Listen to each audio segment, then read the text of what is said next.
16th edition of Jaipur Literature Festival, protected by Dettol Banega Swasth India. We are delighted to introduce the 12 commandments riding the next wave.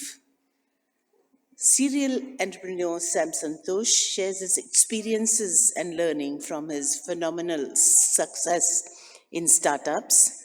Sharing his vision for India's growth, he explains how India can become a leading global power by leveraging the biowave.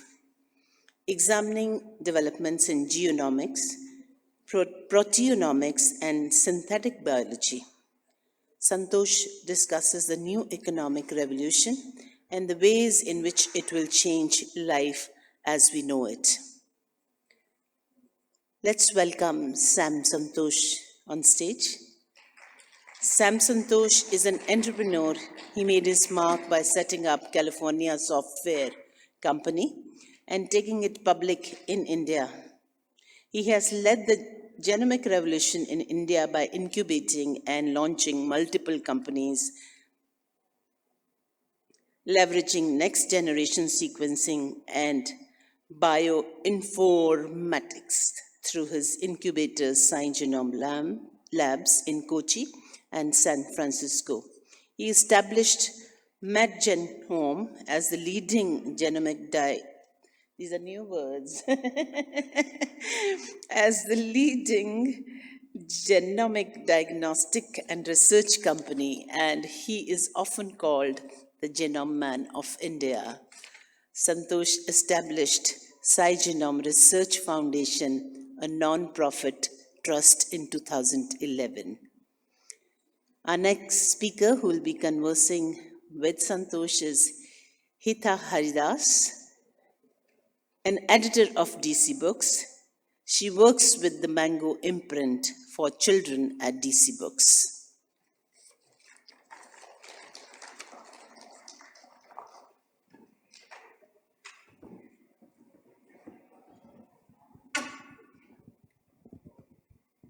Good evening, everyone. It's an honor to be at the Jaipur Literature Festival. So without much delay, I'll just dive in right in. Sam Santhosh's book, Sam's 12 Commandments, is for any entrepreneur, anyone, any aspiring entrepreneur, and is a mix of history, culture, with a tinge of humor. And this book has around 14 cartoons by Satyanarayan Govind. So yeah, so let's directly ask him. My first question would be the title itself. Why the Indian entrepreneur? Thanks, Hitha. First of all, I'd like to thank the organizers of the Jaipur Literature Festival to include this at the last minute. The book actually got into print only last week. So this was like a last minute addition. And I'm also happy that at least a few of you have been able to make it here at the end of the program. So the book is targeted towards the Indian entrepreneur, as the title says. So the Hitha's question is like, why something for the Indian entrepreneur?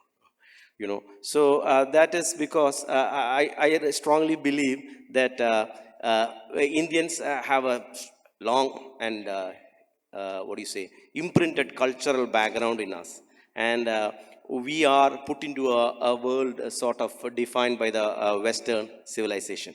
So there's a lot of things that we as Indians take decisions or judgments which we don't make without even realizing it. So this is not just for entrepreneurs. I mean, we all in general, things that we consider important, things that we don't pay much attention to. You must have seen good books by Sanjeev Sanyal in the Indian Renaissance, or by Shashi Tharoor, various books which actually influenced me, which talk about the Indianness, what makes an Indian. And I noticed that this Indianness has been affecting people like me, first-time Indian entrepreneurs, and many other entrepreneurs that I saw, irrespective of the country they were in. I lived the last 35 years in the US, but I did business and acquired companies in, UK, Japan, US, India. And wherever I saw Indian entrepreneurs, I saw some typical mistakes that they were making. So that gave me the thought of, creating a book for the Indian entrepreneur.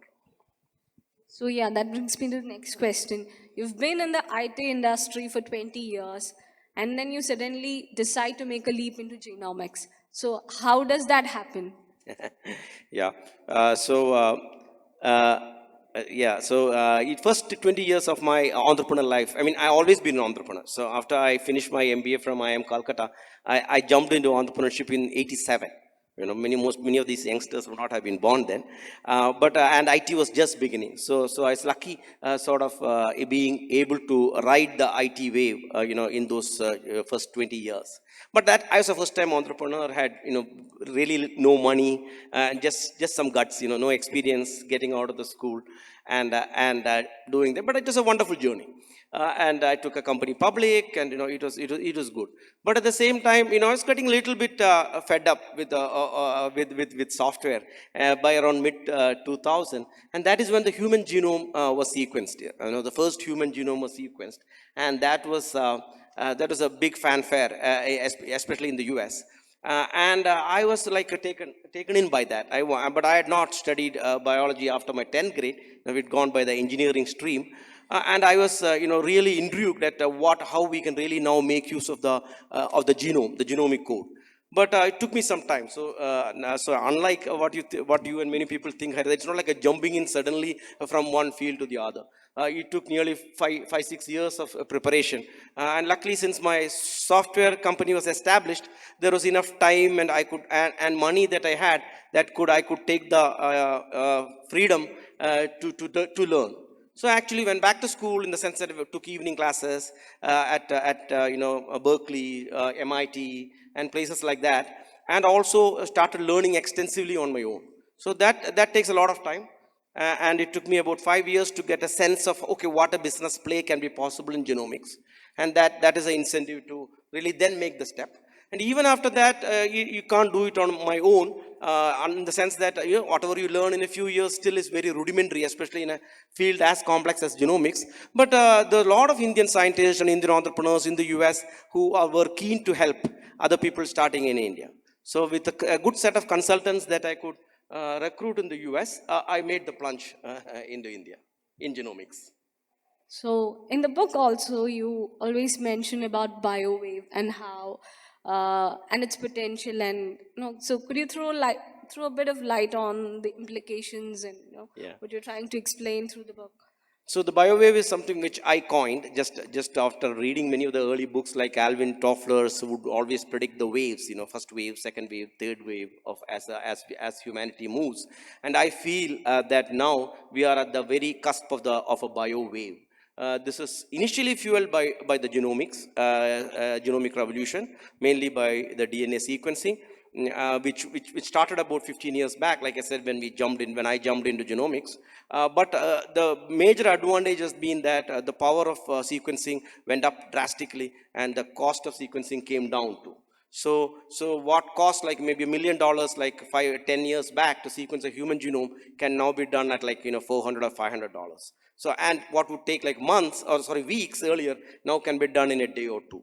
So this has made tremendous implications across many industries, whether it is medical diagnostics, the company I started called MedGenome, and many other companies like that in fields of medicine, agriculture, drug discovery. All that, the genomic revolution and being able to sequence the genome and get the code, what we call the source code of life, has been a tremendous advantage to us as a species. But I think that is just the beginning.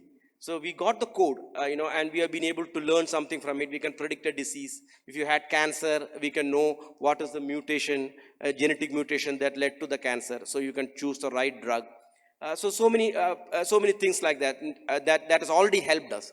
But more importantly, now this gives the base now for us to actually do editing. So the next step, the next big thing that you'll see in the next 10 years, 5 to 10 years, will be actually going into our genome and making a correction based on, which is causing some disease to us. So that will be a significant step that we will see.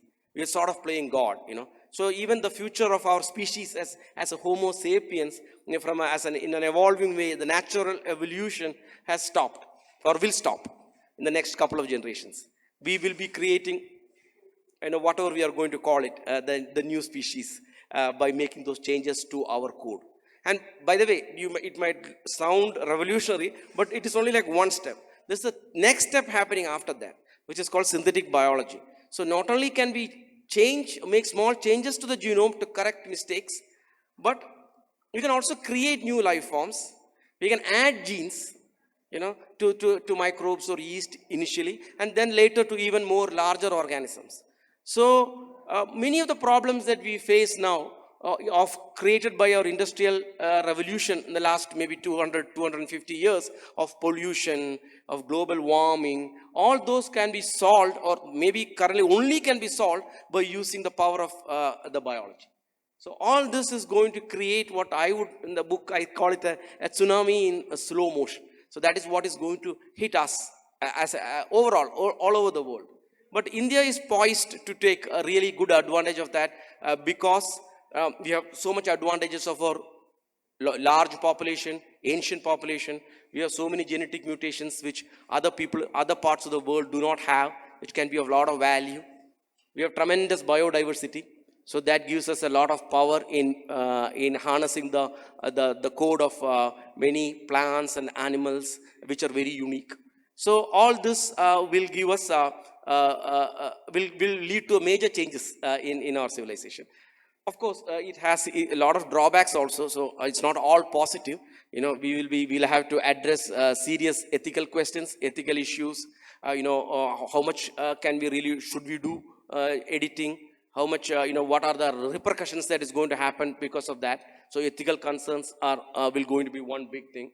Second big issue will be like, okay, we already seen through the digital revolution and of the knowledge revolution that is happening, the inequality has not reduced. Inequality has dramatically increased.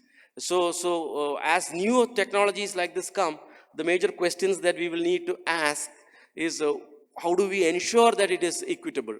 That everybody gets access to it, or will only the rich get access to it? Even now, many medical treatments, in a way using gene editing, but not in the body, but using gene therapy, cell therapy, costs millions of dollars. So even in rich countries like the US or the UK, this is accessible only to a few people. So what will happen to us, third world countries and with large population in India, in countries like India? So we will really need to get our act together. We are very behind in science compared to the global leaders. So there will be a lot of effort that we Indians and the country as a whole will need to do. And that is some of the things I really push in the book. Well, coming back to my first question once again, how did you come into writing Sam's 12 commandments, or the 12 commandments? Yeah. And why 12 commandments? What is it with the number? Well, first of all, they're not really commandments in the biblical sense. I mean, it is just practical guidelines. Just for a touch of humor, I call them commandments. And I thought I'll make it 10 commandments when I started, but then there was more to say, so that it went up to 12. The commandments are basically, like I said, the book is aimed for the first-time entrepreneur. So I have taken those commandments, or 12 sort of rules, you can say, in the order that one would start an entrepreneurial journey. That is like, know yourself is sort of the first one. Like, should you know your strengths, your weakness? Should you really be becoming an entrepreneur? Well, I put that out because there's a lot of hype nowadays, right? The governments, everybody is hyping and encouraging a lot of people, I mean youngsters especially, to go and jump and start your company, right? But it is not a trivial thing. So please don't jump out and become an entrepreneur just because just because you want to be an entrepreneur. Getting the right funding. Yeah, even before that, why should you be doing it now? What is your risk profile? Right? Funding comes later, but what is your risk profile? What happens if the business fails? Because there's a very good chance a startup can fail. So it's the right time for you to be jumping into that. And why not work for a few years, getting some good experience, making some nest egg money is always a pretty good thing to know. So unless you have I see even people just dropping out of school, just because again the fancy American thing, oh, Bill Gates dropped out of school or Steve Jobs dropped out of school. These are things that we read in books and we say like, okay, maybe I should jump out, not finish my education and go and start a company. So I would say like strongly discourage that unless it is such a great idea and it's such a short window that if you don't do it now, you're going to lose it, maybe take the risk. So, but otherwise, I wouldn't encourage at all. So, in the book also, you say relearning to learn is something that is a phrase that you often refer to, and that is something that we every day learn, unlearn, and then we relearn again. So, how do you look at your 35 years of journey as an entrepreneur? Could you share some of your insights into that? Yeah. So I really coined that, I mean, after spending last few years, I mean, last maybe 10, 15 years of the genomics journey in India, because when I incubated 4 companies and in genomics and spun them out. The biggest challenge I found was in getting senior managers who could drive the company. I mean, scientists was not a problem. I mean, they were not having trained in that, but it was very easy to train them either here or send them to for a few months to the US or wherever they needed to be trained, and they would pick up fast. The gap I saw was in senior managers, mid-level and senior managers. Somehow the culture of like, I mean, I have reached a level, I don't need to learn more. I mean, I'm a manager. Especially the IT industry also, I think, fueled that. People always judge themselves by, okay, I am managing 100 people or 1,000 people, and I have reached, whatever I needed to learn in life. Now I can just coast. I mean, but unfortunately, that is so wrong. I mean, the knowledge revolution is going at such a fast pace, and if we don't continue to learn, and also the commandment I say to relearn to learn, not learn the way that you learned back in school and in college, wherever you learn, which is all of us. I mean, irrespective of whatever your background is, I would say 99.9% of all of us learn just for passing the exam. I mean, get the marks, get the grades, whatever it is, and get out. I mean, that is the only reason we learned. While as a kid, when you're born and for the first few years, you're learning a lot because of the fun of learning, the curiosity of learning, the joy of learning, and that is got spoiled by the educational system, which was actually defined by the Industrial Revolution. So we're getting all people to learn the same way, the same things, and having a very bad way of evaluating whether a student learned or not. And so that practically took the joy out of learning. So practically anybody who has finished a higher degree would, in their heart of heart, hate to learn. So that is so sad. And that is very unfortunate also because of the way things are going. If we don't continue to learn, we miss out. You can even see that in the advanced countries, like so-called advanced countries. In the US, even after the COVID, the vaccine was there, more than 30-35% of the people refused to take a free vaccine, right? Because of misunderstandings, or not learning the right way. So they think, oh, the governments are bad, this government is pushing it or that, and they don't, they don't do the right thing. So unfortunately, we are better than that, but we still have a gap. So our managers, our senior people need to figure out how to learn again. And there are tools are there, online learning, MOOCs, many ways of learning. So we will need to relearn to learn. Yeah. And then coming to, like, in our previous conversations also, and you just spoke about BioWave also. So what's next in line for SGR for SciGenom? Yeah, so the COVID actually was a good break for me in a way, though the whole thing was bad. So it gave me a chance to step out of the business I had been involved in and focus on the trust that I had started actually much earlier, but had not been paying that much attention except conducting a few conferences and all that. So 2 major things that I'm pushing is one is to create a medicinal plant garden back in my home state of Kerala. So that is going on. Many of you may not have heard of a book from Kerala called Hortus Malabaricus. That's a Latin book made by the Dutch when they were in Kerala in 1670 to 1690. 20 years they took to collect all the medicinal plants available in Kerala and create a 12-volume book called Hortus Malabaricus. So a few years back it was translated to English and Malayalam, so we all have access to that.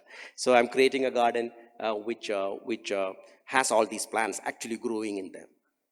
Also want to continue to help companies, so I started a fund, and I wouldn't be running any companies now, too old for that, but want to encourage other people to build science-based companies. So our fund is focused on deep science companies, companies who are going to really leverage the new technologies that will drive the bio wave.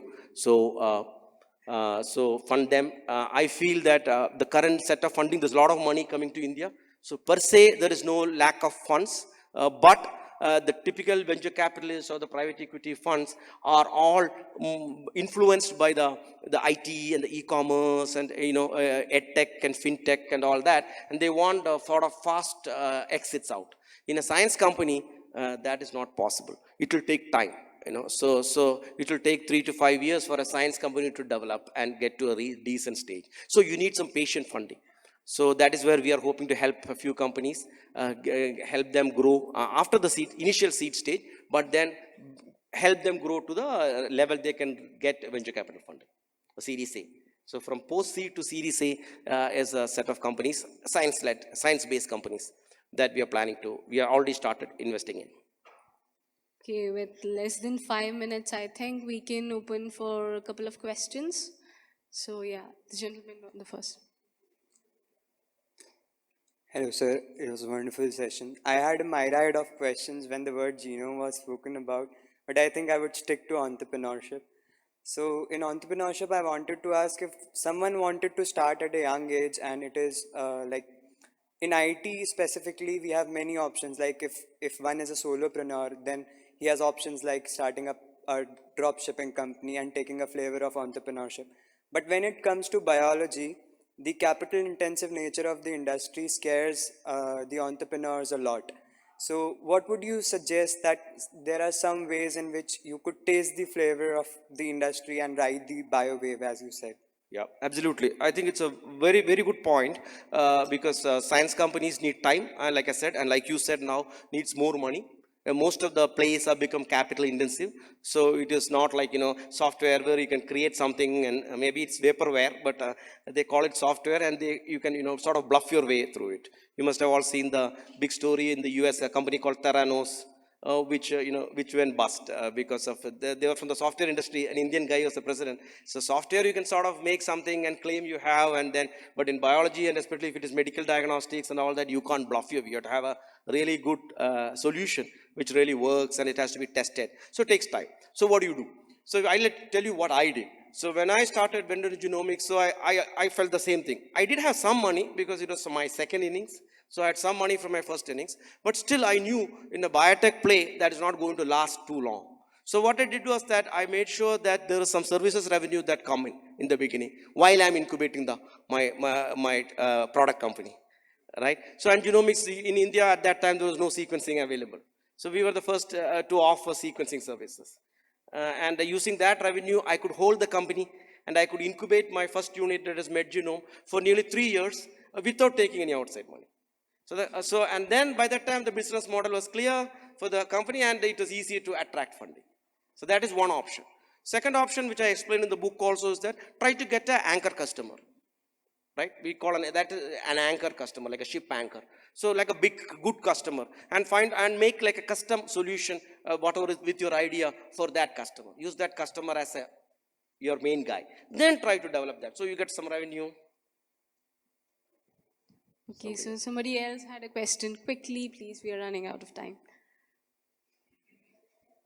Hello, sir. So you talked about inequality, and in India, we are seeing a lot of startups and businesses are for the richer audience because, of course, they can pay for that solutions, and entrepreneurs can empathize with them better because they are that audience themselves. But around like so much of India's population is still in informal sector, and entrepreneurs are usually from the privileged sector. So how do we bridge this gap between the have and have nots? Because if technology is not accessible to these audience, then the bridge just widens. So what can we do regarding it? I mean, it's very obvious that the gap is there, and the gap is increasing. So that is even the sadder part of it. But India, surprisingly, is a little better if you really compare India with many of the other countries. A lot of social entrepreneurship is flourishing, and a lot of the entrepreneurs who made it well are now giving back, and trying to build. There are so many foundations that have come up, but still they are only droplets in the ocean. A lot more needs to be done. But I think that will be a collective effort by all of us, in identifying opportunities and various methods by which the government especially and can promote, assist, the people from all levels, but or to come in and become entrepreneurs. But again, I would say that too many entrepreneurs is not really what we need. That will be very difficult for the society and the setup to help. We will have to maybe initially start in the cities and this thing, and then slowly, build our way into the rest of the country. Okay, so I guess we have we are running out of time. So any closing remark or a word before we? I think it's a great opportunity for India and for Indians. This is the century of India. Thank you. And it's going to be the century of biology. So biology and India together can go places. Thank you. Thank you, everyone. It was We wonderful have speaking. run out of time, but I'm sure that Sam Santhosh is never going to run out of ideas. So big thank you to Sam Santhosh and Hitha Haridas. This was our last session at Darbar Hall. For all updates, please